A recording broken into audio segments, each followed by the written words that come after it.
भक्तमाल के पूज्य श्री नाभादास जी कृत में चरित्र है, अकिंचन भक्त, निष्काम भाव वाले भक्त विप्र हरिपाल।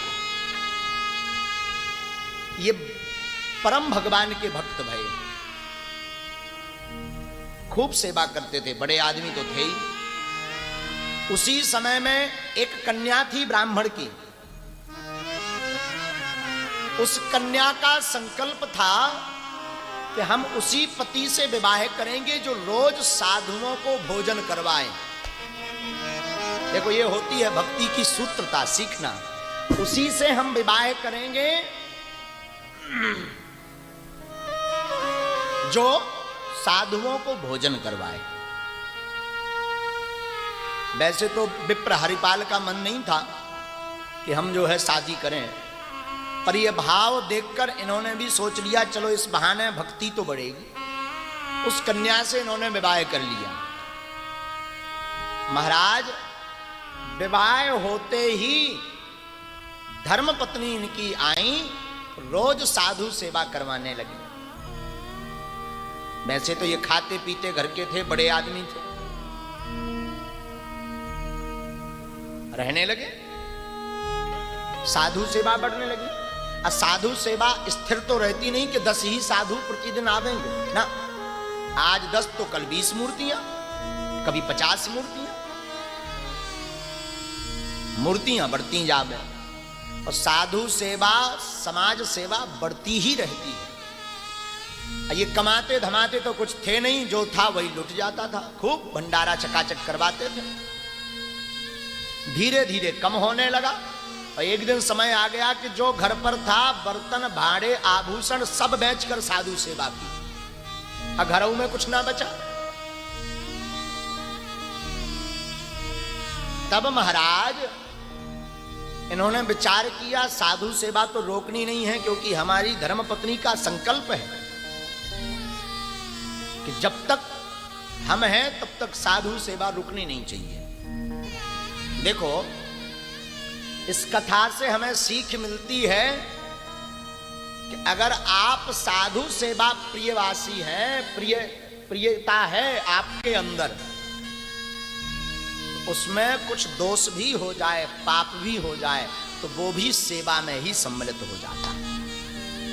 पर इस कथा को सुनकर स्पेशल मत करना। रोज साधु सेवा करें। एक दिन कुछ बचा नहीं तो अब गांव से उधारी लेने लगे नगर में। नगरवासी भी सोचते थे बड़े आदमी का लड़का है, कमाएगा, अभी थोड़ा सा दिक्कत है तो ये बाद में चुका देंगे। नगरवासी भी इनको दे देते थे। अब धीरे धीरे इनके ऊपर इतना कर्जा हो गया कि कर्जा लेते जा रहे, चुकाए हैं ही ना।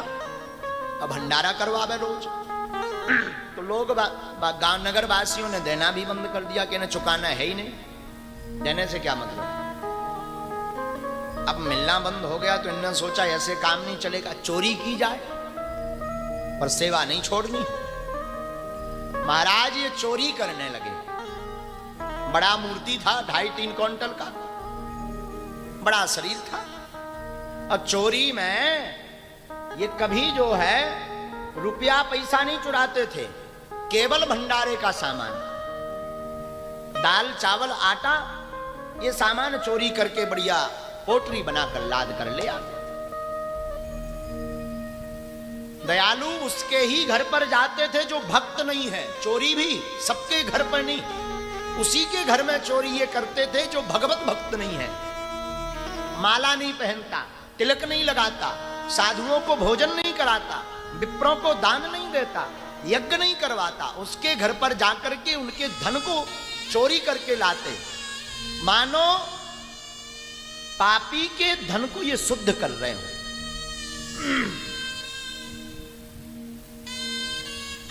एक बार एक सेठ के घर जी घुस गए। रात को सेठ और उसकी बेटी लेटी हुई थी, सो रही थी। इन्होंने मटेरियल देखा, बांध लिया। बेटी ने खड़बड़ाहट सुनी तो जाग गई। बेटी ने कहा पापा, पिताजी जगो, चोर घुस आए घर में, उठो, चोर घुस आए घर में। सेठ बोला चुप हो जा बेटी, सो जा शांति से, ये कोई चोर वोर नहीं है, ये अपने गांव के परम भगवत भक्त साधु सेवाधारी विप्र हरिपाल हैं, अपने धन को शुद्ध करने के लिए घर पर आए हैं। इनके कानों में वो बात भर गई। बोले बताओ राम राम राम राम राम, ये तो परम भक्त है। पूरा सामग्री छोड़कर आ गए। भगवान भक्तों की बड़ी परीक्षा लेते हैं। उस दिन घर पर था नहीं कुछ, चोरी में मिला नहीं, और एकदम से 400-500 साधु मूर्तियां भंडारे के लिए आ गई। पत्नी को भीतर जाके पूछा बताओ देवी कुछ है? पत्नी ने कहा कुछ नहीं, जो था सो सब, बाल भोग भी नहीं है, उधार मांग लाओ। अब कौन देगा? जिसके घर हम जाते हैं महाराज वो दरवाजा बंद कर लेता, चुकाया है नहीं तो देते ही नहीं। आंसू आ गए दोनों भक्तों के, पत्नी के आंखों में और पति के आंखों में, विप्र हरिपाल के आंखों। रोने लगे कि लगता है आज संकल्प टूट जाएगा। और हमने एक महापुरुष के मुख से सुनी, चूंकि नाभाकृत में तो ऐसा नहीं है, पर एक महापुरुष ने बताया कि यहां पर विप्र हरिपाल की पत्नी ने अपने केस काटे। बाल स्त्रियों की शोभा केसों से होती है, पर केस काटे और केस काट करके बिकवाए।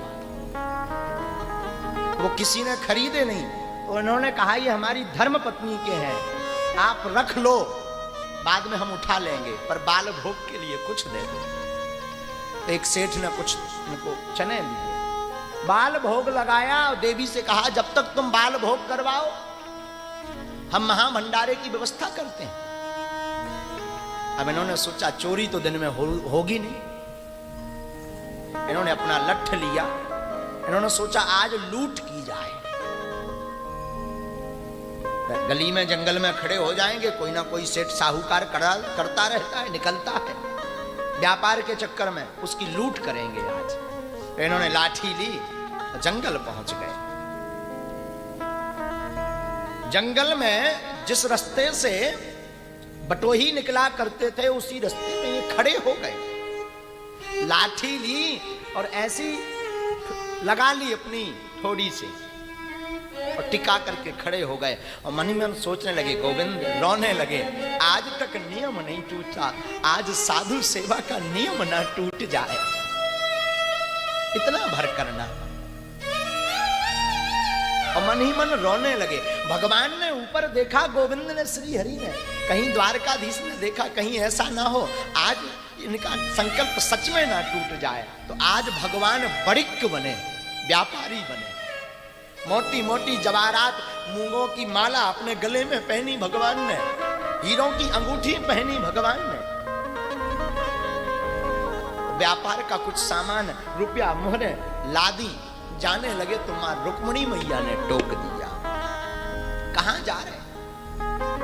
भगवान बोले देखो टोकना नहीं चाहिए, एक भक्त के पास जा रहे हैं। बोले हम भी चलेंगे। आप हर बार अकेले अकेले निकल जाते, इस बार हमें लिवा कर चलो। ठीक है तुम चलो, ऐसे नहीं पर तुम्हें सेठानी बनना पड़ेगा। अब ऐसे भी रुक्मणी मैया मां लक्ष्मी है, सुंदर स्वरूप है, ऊपर से 16 श्रृंगार। माताओं को गहने पहनने का बड़ा शौक होता है, और जहां पति देव कह दें कि गहने पहनो तो फिर कहना क्या। खूब आभूषण माने लाद लिए, भगवान चले। ये विप्र हरिपाल ऐसी लाठी लेकर के सोच ही रहते कि आज न जाने क्या होगा क्या होगा क्या होगा।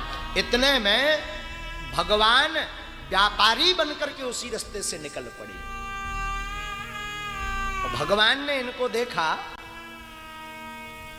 इन्होंने दूर से ही कहा भैया राम राम। भगवान को तो पता था कि अगर हम राम राम कर लेंगे तो ये हमें लूटेगा नहीं, क्योंकि इनका संकल्प है कि भगवत भक्त का हम नहीं लूटने वाले। बोले देखो भैया जी राम राम राम हमसे ना करे करो जी, ये सब पापियन के काम है, जो ढोंग करता है कपटी रहता है, वो सब हम इन सबसे बहुत दूर है भैया, ऐसे ही साजो। विप्र हरपाल समझ गए कि नंबर 1 का ये पापी, आज ना तुम्हें छोड़ूं।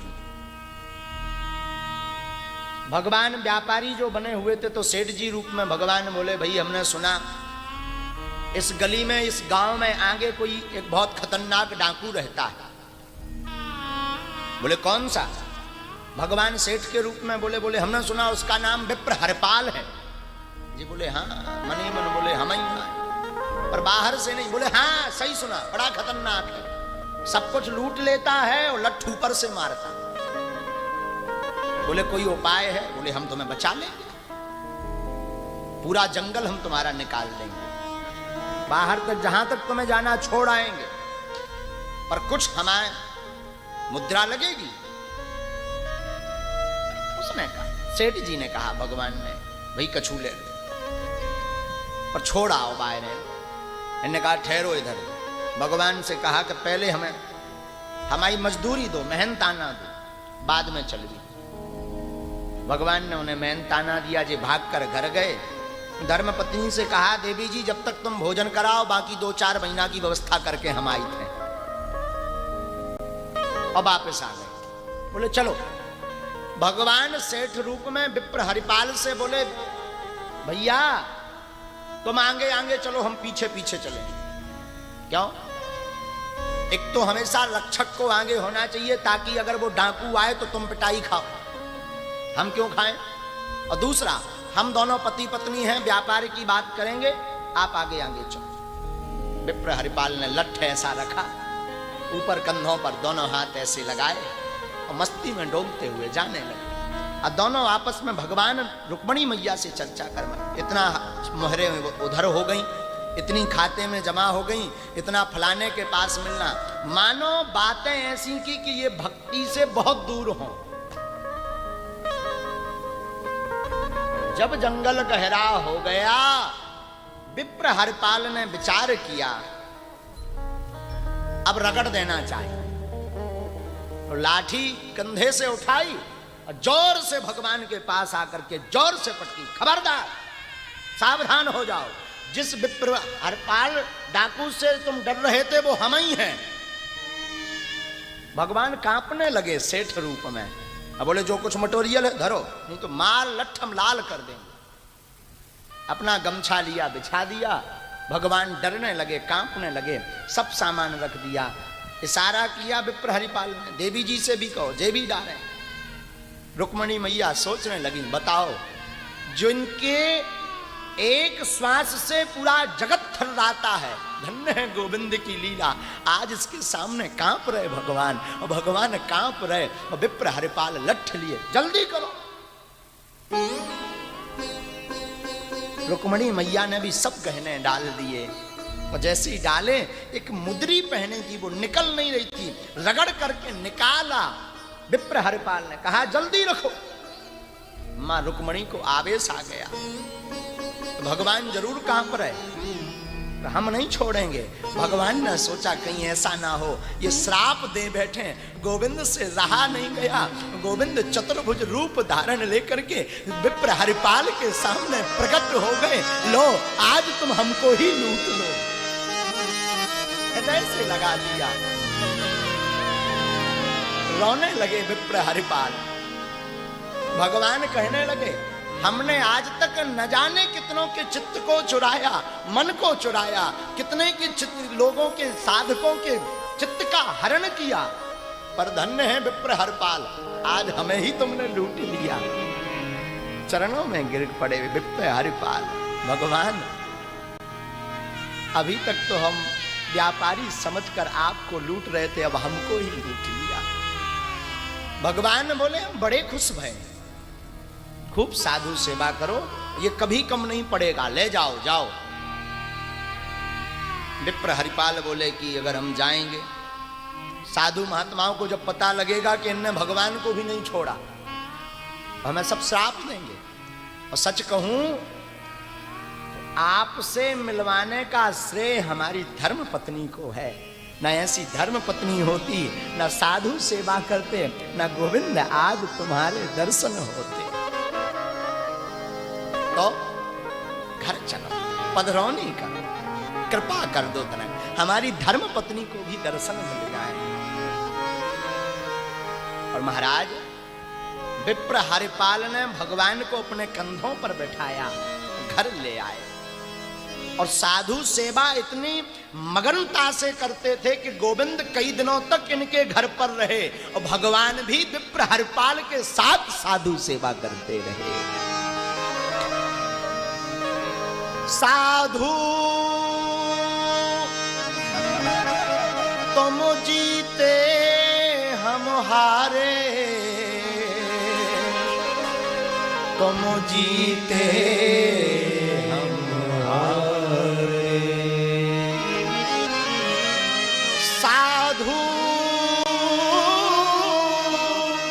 प्रभु को साधु प्यारे। अब प्रभु खुद कहते तुम जीते जिनको साधु हैं जी प्यारे, उनसे प्रभु जी